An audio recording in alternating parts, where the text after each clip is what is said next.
এদিকে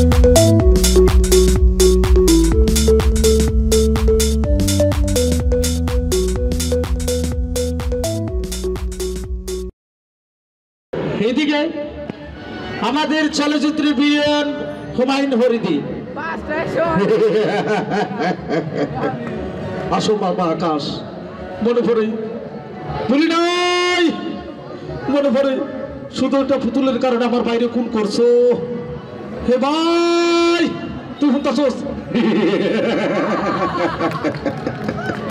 এদিকে আমাদের চলচ্চিত্রের আর এক জুকার ছিলেন দিলদার।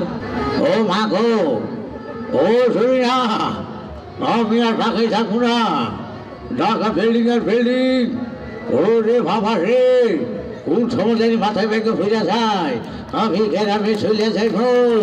এদিকে আমাদের চলচ্চিত্রের নায়ক রুবেল।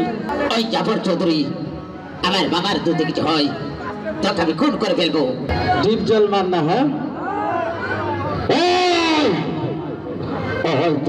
চৌধুরী, খোদার কসম তোরা আমি মারা ফালাইব।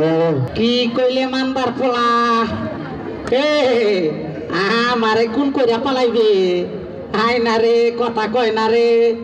এই রাঙ্গারে রাঙ্গাইছস, টাকার পাহাড় বাড়াইছস, অঞ্চল ভাঙ্গাইছস, তোর গোষ্ঠী সহ খা পালাইব।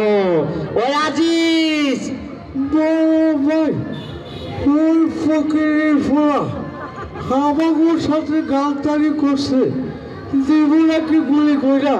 কিরে কাবিলা? ও মনু, ওই আসির বলি গেছি হালার হালারে কান সবার কি হলে ওটা কাবিলা। এই সব লেটা হেটা হয়ে যাচ্ছে। ওই শালি শাল রে না মারলে আমার রাজনীতি ঘরটা ক্লিয়ার হবে না রে। সবাই খুশি তো?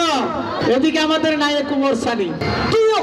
আমি তোমাকে ভালোবেসেছিলাম, কেন তুমি আমার ভালোবাসাকে অপমান করেছ পিয়া? হে আল্লাহ, কেন তুমি আমাকে কষ্ট দিয়েছ খোদা? জবাব দে পিয়া। এই এলাকার মানুষ আমাকে সন্ত্রাসী বানিয়েছে, আমাকে অপমান করেছে।